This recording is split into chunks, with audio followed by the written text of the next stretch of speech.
They laughed at the foster boy's dream. Then the bull chose him in front of everyone. The late sun hung low over the Red Creek rodeo grounds, casting a golden haze across the arena dust and rusted railings. A hot wind rolled over the open land, pulling the smell of sweat, leather, and hay through the air. The bulls, massive, coiled beasts of muscle, paced behind heavy gates, their grunts echoing like thunder beneath the bleachers. 11-year-old Eli stood frozen near the outer fence, his small hands wrapped around sun-split wood. His boots, hand-me-downs 2 sizes too big, sank slightly into the churned-up dirt. The bulls inside the holding pen moved like giants, dangerous, beautiful, almost holy. Behind him, a group of older foster boys snorted with laughter. "Look at him," one said, shoving his elbow into another's side. "You? You think you're gonna ride one of those?" "Be lucky if the gate didn't swallow you first," another added. Eli said nothing. He didn't turn around. He never did. When you've lived in 7 homes in 4 years, silence becomes armor. Words were cheap, but looks, those lasted. And the look in his eyes now wasn't fantasy, it was fire. One of the ranch hands, a sunburned man with a limp and a chew stain down his shirt, leaned on the fence nearby and muttered, "Kid stares at him like he belongs in there." The man next to him chuckled. "He won't last a week."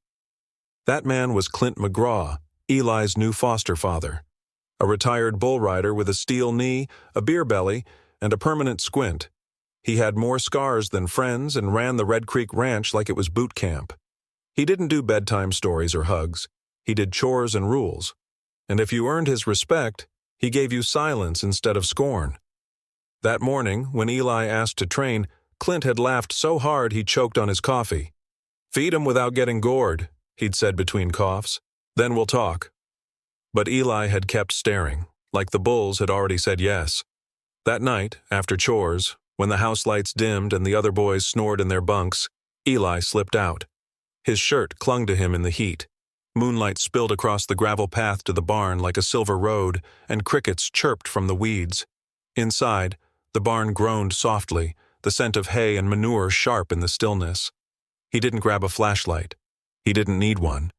He moved past the stalls until he reached the far pen, the one nobody got near unless they had a death wish. Hurricane. The name was carved into the wooden sign above the gate, half burned from an old branding iron. Hurricane was a beast that made grown men pale, 1,600 pounds of dark fury, with eyes like burning coal and a horn snapped in half from a fight that nearly killed another bull. Clint said the bull had almost retired after maiming 3 riders in 3 months. Now he was used for breeding, rarely brought out, too unpredictable, too wild. And yet, when Eli stopped at the gate, Hurricane was already awake. The massive bull stood silent, staring at him through the bars. Eli didn't flinch. He crouched slowly, resting his arms on the gate's edge. "I'm not afraid of you," he whispered. The bull didn't move. Eli took a breath. "They say I can't do anything, that I'm just another throwaway kid." Still silence. He leaned in closer, his voice barely above the wind. "But I know you're not just mean. You're mad. You're tired of being misunderstood." Hurricane blinked, and then, slowly, he stepped forward. The earth trembled faintly beneath Eli's boots. He didn't back away. When Hurricane reached the gate, he lowered his head just slightly, nostrils flaring, breath huffing into Eli's shirt. Eli reached through the bars. His hand trembled at first, but he steadied it. Let it rest on the bull's snout. The flesh was warm, rough, alive. "I don't want to be famous," he whispered. "I just want to be seen." The bull didn't buck, didn't bellow. He stayed. They stayed. Every night after that, Eli returned. Some nights he brought an apple. Other nights just silence. Hurricane never roared, never lunged, but he also didn't do that with anyone else. During the day, Eli kept feeding the bulls, shoveling muck, fixing the barn lights. No one helped. Clint kept his distance, mostly watching with an expression that didn't change much, part annoyance, part curiosity. The other boys kept laughing. One day, one of them asked Clint loud enough for Eli to hear, "Why's the runt keep trying? Doesn't he know he's not one of us?" Clint just spat on the dirt. Let him break his own heart. That's the only way boys learn. But Eli wasn't breaking. he was building. One evening during chores, Clint finally walked up behind him as he was refilling the trough near Hurricane's pen. "You got a death wish?" Clint asked. Eli didn't answer. Clint stepped beside him. "That bull took a piece out of my thigh when I was younger than you. You keep sneaking in at night, he's going to take more than that from you." Eli looked up. "He's not angry, he's waiting." Clint narrowed his eyes. "Waiting for what?" Eli stood, his back straight, chin level. "For someone who gets it." Clint studied him for a long beat, then walked away without a word. That night, for the first time, the barn lights were still on when Eli arrived. Hurricane was already standing near the gate. This time, Eli didn't just talk. He sang, softly. A lullaby his real mom used to hum before the courts took her away. He didn't remember all the words, just the tune. And when the last note faded, Hurricane let out a slow, deep grunt and lowered his head again. That's when Eli knew. He wouldn't have to chase his dream. It had already found him. And the bull? The bull had already chosen. They say dust carries stories, old ones, bitter ones, truths people bury under spit and pride. But lately, out at Red Creek Ranch, the dust had started to whisper something new, something strange. It started with a ranch hand catching Eli slipping out the barn after midnight, boots coated in hay and something thicker, trust. Then another saw him kneeling by Hurricane's gate, murmuring soft words like prayers. Within days, whispers turned to murmurs, and murmurs turned into snorts of disbelief across breakfast tables and hay-stacked corners. The kid's either got a death wish or something real messed up in his head. Clint heard it all. At first, he ignored it. Boys talked. Ranch hands gossiped. But then he caught sight of Hurricane, the bull they all called Unbreakable, standing still as Eli brushed his side like a backyard pony. That's when Clint snapped. It was just past dawn when he stormed into the barn, boots thudding, eyes blazing. Eli had just finished changing out Hurricane's water and was tying off the gate when Clint grabbed his shoulder and spun him around. "You think this is a game, boy?" he barked, spit hitting the dirt between them. Eli didn't flinch. "No, sir." "You think sneaking around touching that bull makes you special?" Eli looked up calm. "Number, I think it makes him listen." For a beat, Clint stood there. No wind, no sounds, just two souls, one broken, one burning. "You want to ride him?" Clint asked, half a laugh, half a challenge. Eli nodded. Clint stepped closer, towering over him. "You even seen a man crushed by a bull? Heard ribs snap like twigs? Smelled the blood in the dirt?" "Yes." Clint's jaw twitched. That wasn't the answer he expected. Eli's voice softened. "My dad died under one." Clint blinked. "You're—" Eli looked away. Didn't know his name. Just the story. Clint swallowed, something shifting behind his eyes. Then came the offer. "Rodeo's this weekend. You walk into that ring, and the bull don't kill you. Maybe I let you try." Eli nodded again, eyes unwavering. Clint spat into the dirt and walked off without another word. But something was different. He didn't yell again that week. Didn't stop Eli from working with Hurricane. He just watched. And the dust whispered louder. By the time rodeo weekend rolled around, the whole town had caught wind of the legend brewing behind Clint McGraw's gates. It wasn't on the flyer, but everyone seemed to know. The foster kid was going to stand in the ring with Hurricane. Trucks rolled in from nearby counties. Families unpacked lawn chairs and coolers. Teenagers leaned on fences like buzzards waiting for a spectacle. Clint sat stiffly in the announcer's booth, arms folded, pretending this wasn't happening.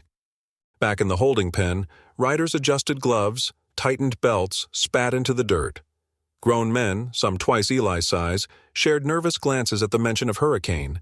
He wasn't supposed to be in rotation. Everyone knew that.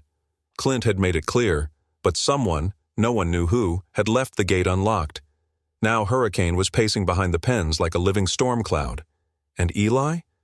Eli stood at the edge of the arena, alone, wearing a helmet too big and a chest vest passed down from 3 boys before him. His boots trembled in the dust, not from fear, but from anticipation. The other foster boys stood huddled near the rails, one of them muttering, "He's really going to do it." The crowd grew restless as the announcer's voice crackled through the speakers. "All right, folks, time for rider selection. Step into the pen and pick your partner, if you dare." The riders filed in. Eli was last. He moved slow but with purpose. His hands didn't shake. As he entered the holding pen, something shifted. The wind died. The dust settled. And then, clang! A metal gate burst open, unlatched. The loudest snort anyone had ever heard echoed through the arena like a cannon. Hurricane stepped out. He wasn't supposed to be here. Not this round. Not this event. Not today. But there he was. All 1,600 pounds of muscle and wrath, steam rising from his back in the heat. A ripple moved through the crowd. "He's loose!" someone shouted. "Get him out!" another cried. But the bull didn't charge. He didn't buck. He just looked, eyes scanning the riders like he was hunting for someone specific. They all backed away, shifting nervously, gripping fences. Except Eli. The boy didn't move. Hurricane's eyes found him. And then, he stomped forward. Each step was a drumbeat. Each breath from the bull sent dust swirling like ghost smoke. When he reached Eli, the crowd went silent. No one breathed, not even Clint. Eli lifted his hand. The bull stopped, lowered his head. A slow, impossible moment stretched between them, like time forgot how to tick. A boy, and a beast, and something ancient in the silence between them. "He's choosing him," someone whispered. Clint stood slowly, gripping the announcer's table. His face had gone pale. From the stands, one of the ranchers leaned to his wife and muttered, "Ain't never seen anything like that." Neither had anyone else. Eli reached out.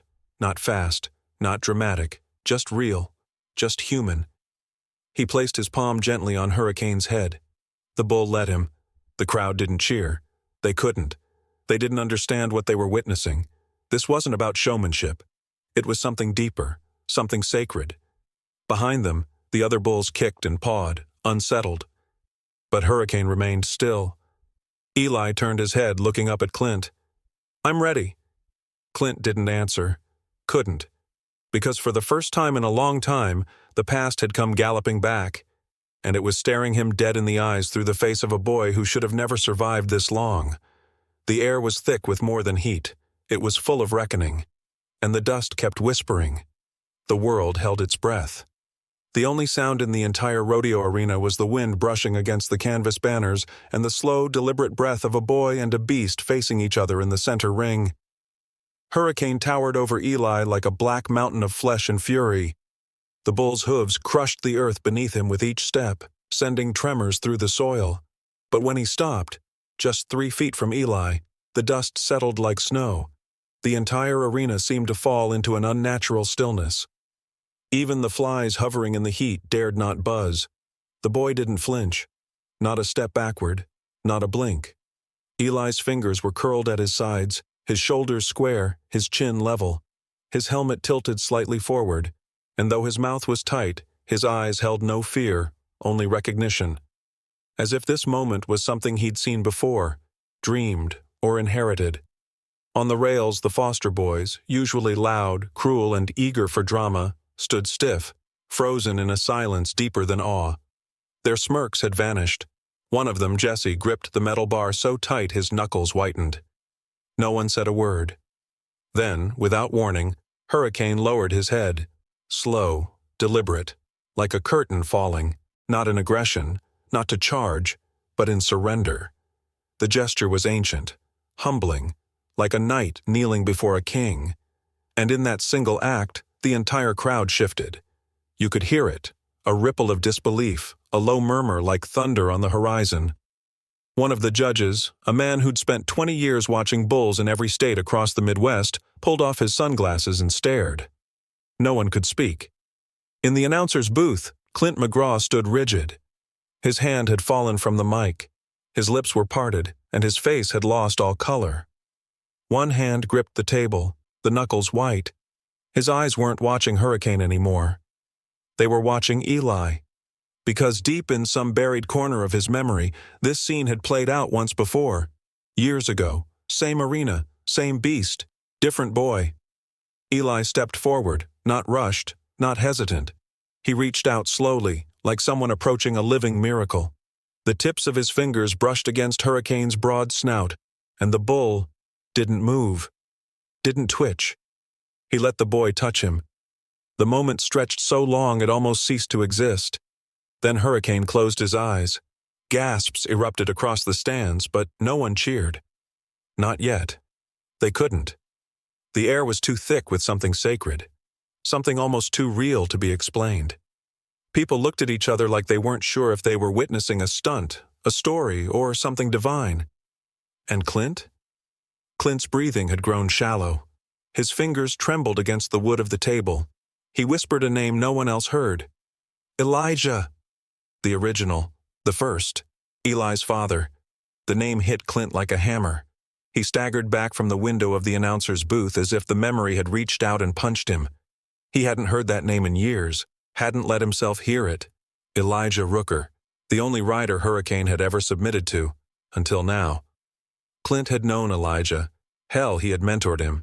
A young black rider with hands like silk and the kind of quiet confidence that made even rodeo veterans shut their mouths and take notes. Elijah had shown up out of nowhere one summer, rode like he was part bull himself, and for one perfect season, he was unstoppable. Until he wasn't. Until that ride. The one Clint never talked about. The one no one recorded. It was supposed to be a showcase ride. Hurricane had been younger then, stronger, wilder. Elijah had asked for him by name. Clint had told him no. Too dangerous. Too soon. But sponsors were watching that day. Big money, big scouts. And Clint had caved. He let the gate drop. Elijah made it 9 seconds before something went wrong. No one knew exactly what happened, if the latch on the vest failed, if the rope twisted wrong. But Hurricane didn't buck him off. He spun, hard, whiplashed. And Elijah's head slammed the fence post with a crack that silenced the world. When the dust cleared, he wasn't breathing. Clint had told everyone it was an accident, that Elijah had made a mistake, but he knew. He knew the harness wasn't right. He'd seen it. He'd ignored it. And afterward, when questions came, he buried them with money, favors, and silence. No one knew Elijah had a son. And now, here he was, Eli, standing in front of the same bull that had knelt once before. The resemblance was uncanny, not just in face, but in presence, in stillness, in fire. Clint staggered down the steps of the booth and out toward the arena. Back inside the ring, the crowd had begun murmuring. Phones were recording. Kids stood on benches. Even the rodeo clowns weren't sure what to do. Eli stood, still touching Hurricane. Then the bull stepped back, calmly. Not in retreat, but in acknowledgement. Like the moment had ended, and now a line had been drawn between before and after. The announcer, finally snapping out of his daze, picked up the mic from the dirt and spoke. "Ladies and gentlemen, I don't know what we just witnessed, but I don't think we'll ever see it again." A smattering of applause began, hesitant and scattered. Then it grew. Then it roared, but not for spectacle, for something deeper. Clint pushed his way through the gate, reaching Eli. The boy turned. Clint stopped a few feet away, unsure if he could speak. Eli looked at him, quiet, calm. "Who was he?" Eli asked. Clint's mouth opened, then closed. His voice cracked. "Your father. He was a better man than me." Eli waited. Clint took off his hat. "I failed him. He trusted me. And I failed him." The arena faded. The crowd was still cheering, but their voices grew distant, muffled, like background noise. Eli nodded once. "I know." Clint's eyes glistened. "You ride like him." "I haven't even started," Eli said softly. Clint chuckled under his breath. "God help us." Eli turned back toward Hurricane, who had walked calmly back to his pen, as if nothing had happened. But everything had, and Clint knew the past was no longer buried. It was alive, and staring him in the face. The barn was quiet, the kind of quiet that didn't ask questions. Overhead, a single bulb buzzed, its flicker casting long shadows along the wooden beams. Dust floated like ghosts in the low light, swirling above the hay-strewn floor. The scent of animals, earth, and sweat lingered heavy in the warm air, and somewhere in the back, a horse shifted in its stall with a tired grunt. Eli stood beside Hurricane's stall, a soft brush in his hand. His strokes were slow and rhythmic, tracing the curve of the bull's muscular flank. He wasn't brushing for show. He was brushing to listen, It was how he talked best, with his hands, with his stillness. Hurricane responded to that. He stood calm, eyes half-lidded, as if soothed by the boy's presence. The barn door creaked open behind them. Bootsteps, hesitant, then firmer. Clint entered, his hat in his hand, his face older than it looked in daylight. The lines around his eyes were deeper, carved by time and guilt, not sun. He stood by the entrance for a moment, watching. "You're not scared of him, are you?" he said, voice low, almost like he didn't want the walls to hear. Eli didn't look up. "No, sir." Clint stepped closer, his boots crunching over stray hay. "I used to be," he said, "even when I rode him." Eli finally paused, brush still in midair. "He remembers," Clint added. "Yeah," Eli said softly, resuming the strokes. "So do I." Clint swallowed hard. The boy's calmness wasn't childish. It was too sharp, like someone who'd been forced to grow up in rooms that were never his. Clint took another step, hand tightening around the brim of his hat. "Your dad," he began, voice uncertain. "His name was Elijah Rooker, wasn't it?" Eli nodded. "You knew him?" Clint's shoulders sank. I thought he died." Eli stopped brushing again. He turned, eyes steady, not angry, not accusing, just certain. "He did," he said. "Right after your bull crushed his chest." The silence that followed didn't just hang. It pressed against the walls, heavy and thick like thunderclouds that refused to break. Clint's breath caught. He didn't deny it, didn't deflect. Instead, he looked down at the floor. "I told them the gate malfunctioned, that something snapped and threw him off wrong. They believed it." "But it didn't," Eli said, his voice still calm, but now carrying weight. "No." Clint's voice cracked. "It didn't." He looked up at Eli, eyes rimmed red, not from tears, those hadn't come yet, but from the sheer effort of holding back the storm. "I saw the wire," Clint whispered. "Frayed, split. I was supposed to replace it before the ride. I told myself it would hold one more run. Just one more. I was wrong." Hurricane snorted behind Eli, shifting his weight, as if sensing the truth crawling out of the walls like old rot. "I was younger then.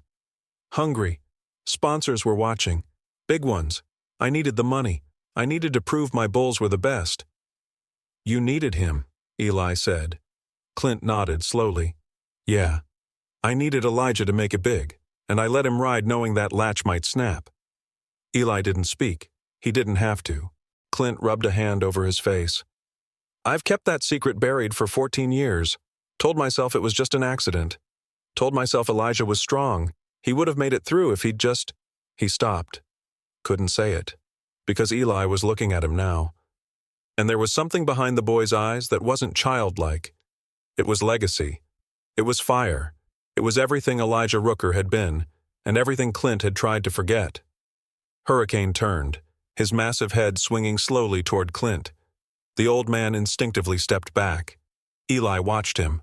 For the first time in years, Clint wasn't sure if the bull was tame or waiting. "You think he knows?" Clint asked. "I think he remembers what justice smells like," Eli replied, almost a whisper. The barn door creaked again, this time from the wind, and somewhere outside the loudspeakers crackled to life. The announcer's voice spilled through the night air. "Final ride of the Red Creek Rodeo, and stepping into the ring tomorrow, Eli Rooker." Clint froze. "You used his name?" Eli turned back to Hurricane, brushing again with slow, purposeful strokes. "I am his name." Clint took a step closer, lowering his voice. "You don't have to ride, Eli. You proved your point. The crowd saw what happened. The bull chose you. That's more than enough." "No," Eli said. Clint hesitated. "Why? Why this ride?" Eli set the brush down gently, then turned. "Because the last time Hurricane was in that ring, he was carrying my father to his death." He stepped toward Clint, his voice steady but rising like a quiet storm. "I'm not riding for the crowd, or the record, or the show." Another step. "I'm riding to finish what he started." Clint felt it deep in his bones. This wasn't a boy anymore. This was reckoning. Eli picked up his helmet from the hook and looked Clint dead in the eye. "When I leave that ring," he said, "the truth rides out with me." That night Clint couldn't sleep. He sat on the porch, boots tapping against the wood, an old photo of Elijah Rooker in his hands. Black and white, faded edges, a smile full of fire and promise. Clint had been holding on to it for years, like a wound that hadn't closed right. He looked toward the barn, saw the light still glowing faint under the door. Inside, Hurricane slept calmly. Eli curled in the hay near his pen, not out of necessity, but by choice. Man and beast, preparing.